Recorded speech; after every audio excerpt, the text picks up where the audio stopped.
ओम शांति। आज 21 जनवरी 2021 है और आज बाबा के साकार रूप से चले हुए मधुर महावाक्यों का स्पष्टीकरण देंगी आदरणीय आशा दीदी।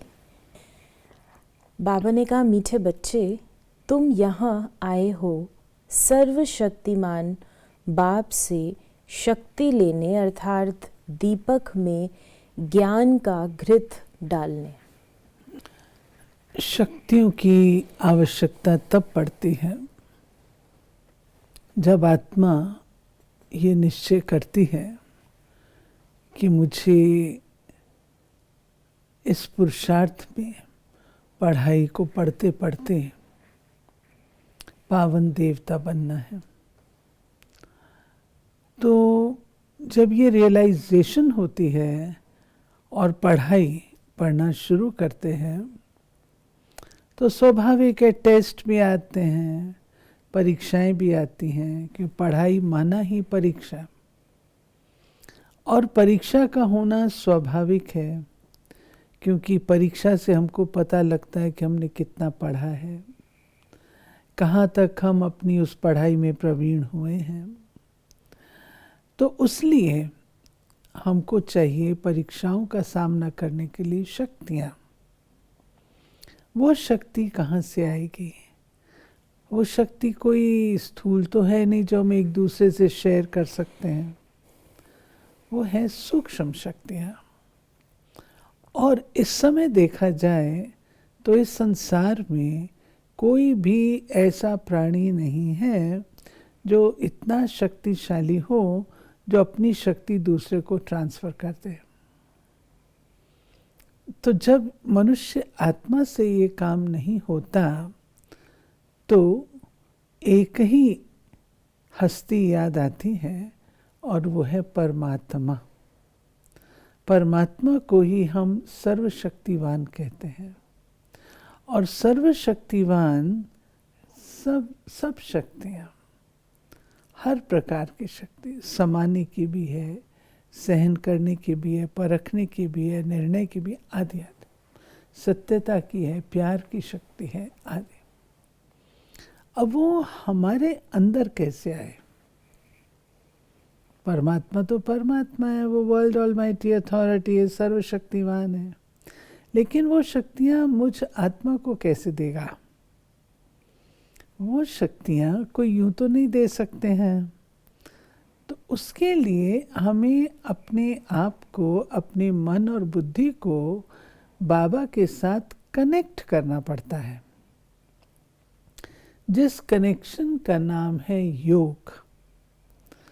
और बाबा ने कहा योग के द्वारा हम उन शक्तियों को जीवन में धारण करते हैं, उनको याद करते हैं, स्मृति आती। शक्ति भी कैसे आती? स्मृति आती है कि मैं ऐसी आत्मा हूँ। वो स्मृति फिर मुझ आत्मा को बल देती है। जैसे आप किसी को कहें, अरे तुम किस फैमिली के हो? जब उसको इस बात की स्मृति आती है तो उसका सब कुछ परिवर्तन हो जाता है। वो बात है। दूसरी बात, बाबा ने कहा आत्मा में ज्ञान का घृत, आत्मा रूपी दीपक में ज्ञान का घृत। तो ज्ञान का घृत वो कहाँ से आएगा? बाबा देते हैं। तो शक्ति लेने के लिए मुझे रेगुलरली जो ज्ञान है उसका मनन, चिंतन, मंथन और अध्ययन वो करना जरूरी है। प्रश्न है, शिव की बारात का गायन क्यों है? क्योंकि शिव बाबा जब वापस जाते हैं तो सभी आत्माओं का झुंड उनके पीछे पीछे भाग कर जाता है। मूल वतन में भी आत्माओं का मनारा यानी छत्ता लग जाता है। तुम पवित्र बनने वाले बच्चे बाप के साथ साथ जाते हो, साथ के कारण ही बारात का गायन है। ये बाबा ने कहा शिव की बारात जो प्रसिद्ध है, उस बारात में बहुत कुछ दिखाते हैं। अंधे, लूले, लंगड़े, काने, कुब्जे आदि। और कहते हैं जब वो बारात वधू के द्वार पर पहुंचती है तो सब के सब जो होते हैं वो सुंदर सुंदर राजकुमार और राजकुमारियों में बदल जाते हैं। अब सोचने की बात है, ऐसे राजकुमार राजकुमारी कोई छू मंतर से तो नहीं बन जाएंगे, लेकिन इसका रहस्य डीप है। शिव बाबा आते हैं, कब आते हैं? उस समय आते हैं जब ये नाटक समाप्त होने को है और सब आत्माएं वापस अपने घर परम धाम को लौटती हैं। परम धाम का रास्ता उनको पता नहीं है, घर का रास्ता पता नहीं है। तो शिव बाबा जो क्रिएटर है, डायरेक्टर है, प्रोड्यूसर है, जो कुछ हम आत्माओं के पिता हैं, वो अपीयर होते हैं और जब हमें परिचय देते हैं अपने घर ले चलने के लिए, शिव बाबा आवाहन करते हैं, तब पहले पहले शिव बाबा, उसके पीछे पीछे सर्व आत्माएं घर को लौटती हैं। शिव बाबा के जाने से पूर्व कोई आत्मा परम धाम में नहीं जाती है, इसलिए इसे कहा गया शिव की बारात। तो जैसे मधुमक्खी रानी मक्खी होती है, उसके पीछे और मक्खियाँ जाती हैं, तो बाबा ये मिसाल देते हैं, ऐसे शिव बाबा के पीछे अनेक आत्माएं लौटती हैं। बाबा ने कहा जैसे बैटरी की ताकत कम हो जाती है तो मोटर खड़ी हो जाती है, बैटरी डिस्चार्ज हो जाती है। आत्मा की बैटरी फुल डिस्चार्ज नहीं होती है, कुछ न कुछ ताकत रहती है। ये भी बाबा राज समझाते हैं कि आत्मा की जो तुलना है वो बैटरी के साथ की गई है और शरीर मोटर कार की तरह है। तो बाबा कहते हैं कि बैटरी डिस्चार्ज हो गई है, उसमें शक्ति नहीं है, परंतु पूरी समाप्त नहीं होती है, थोड़ा सा रह जाता है। जैसे दीपक पूरा बुझ नहीं जाता, टिमटिमाता है, ऐसे थोड़ा सा रह जाता है। तब आकर के पुनः जब परिचय मिलता है तो हम योग के द्वारा फिर से इसको चार्ज करना आरंभ करते हैं। ड्रामा प्लान अनुसार स्वर्ग की स्थापना हो रही है। बाप बैठ समझाते हैं, मामेकम याद करो, मैं एवर प्योर हूँ, मैं कभी मनुष्य तन नहीं लेता हूँ, न दैवी तन न मनुष्य तन लेता हूँ, अर्थात मैं जन्म मरण में नहीं आता हूँ। मैं सिर्फ तुम बच्चों को स्वर्ग की बादशाही देने के लिए, जब ये 60 वर्ष की वानप्रस्थ अवस्था में होता है, तब इनके तन में आता हूँ। ये तो ऑब्वियस है, शिव बाबा का अपना रथ नहीं है, क्योंकि अगर शिव बाबा का अपना तन हो तो उनमें और हम में क्या फ़र्क रहेगा? कुछ भी नहीं। हम आत्माएं जन्म पुनर्जन्म के चक्र में आती हैं, वो भी आएंगे, लेकिन ऐसा नहीं है।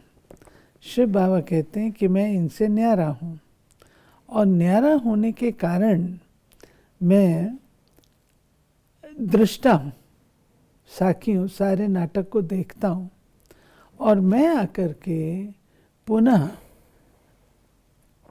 ज्ञान सुनाता हूँ। प्रायलुप्त ज्ञान सुनाना, वो ज्ञान कैसे सुनाऊंगा? ज़रूर रथ चाहिए। तो कौन सा रथ लेता हूँ?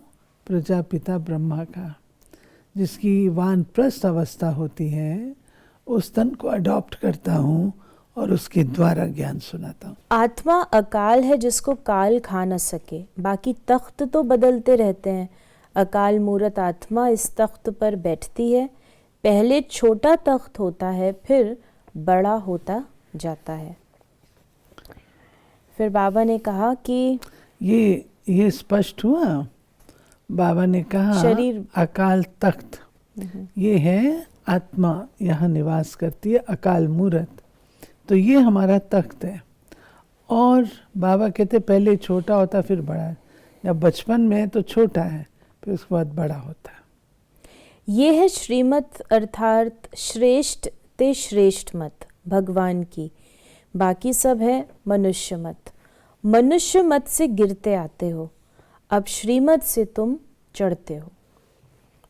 मनुष्य मत और श्रीमत में अंतर बाबा सुना रहे हैं कि बहुकाल से 2500 साल तो क्या पूरे 5000 साल मनुष्य मत के आधार से ही चलते हैं। और चलते चलते चलते चलते हम आकर के बिल्कुल अधोगति को प्राप्त होते हैं।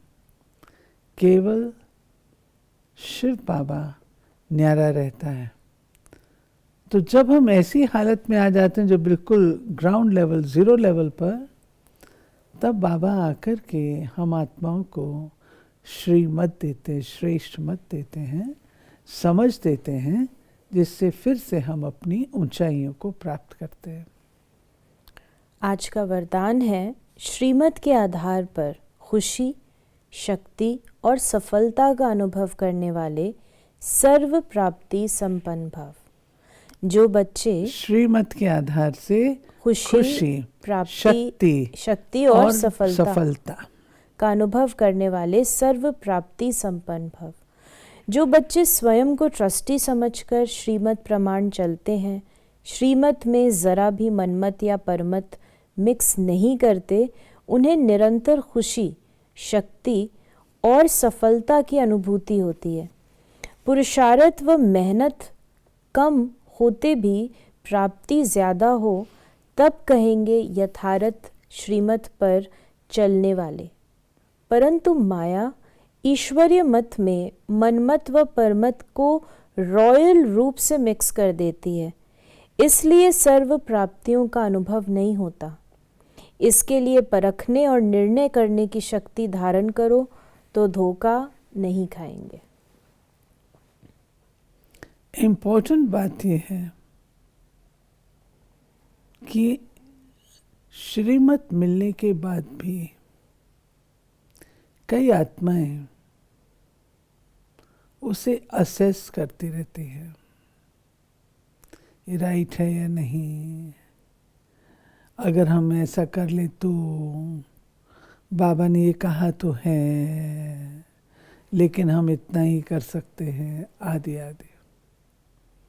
तो बाबा कहते हैं कि श्रीमत में मनमत बिल्कुल भी मिक्स नहीं करनी है। अगर श्रीमत में मनमत मिक्स करोगे तो सफलता नहीं मिलेगी, खुशी भी नहीं होगी और शक्ति भी नहीं होगी। मन मत का परहेज रखना है, मनमत और दूसरों की मत भी। तो फिर श्रीमत क्यों असर करेगी? आज का स्लोगन है, बालक सो मालिक वह है जो तपस्या के बल से भाग्य विधाता बाप को अपना बना दे। बालक सो मालिक वो है जो तपस्या के बल से भाग्य विधाता बाप को अपना बना दे। ये स्वाभाविक है कि बालक सो मालिक मूल बात है, ये वारिस की निशानी है।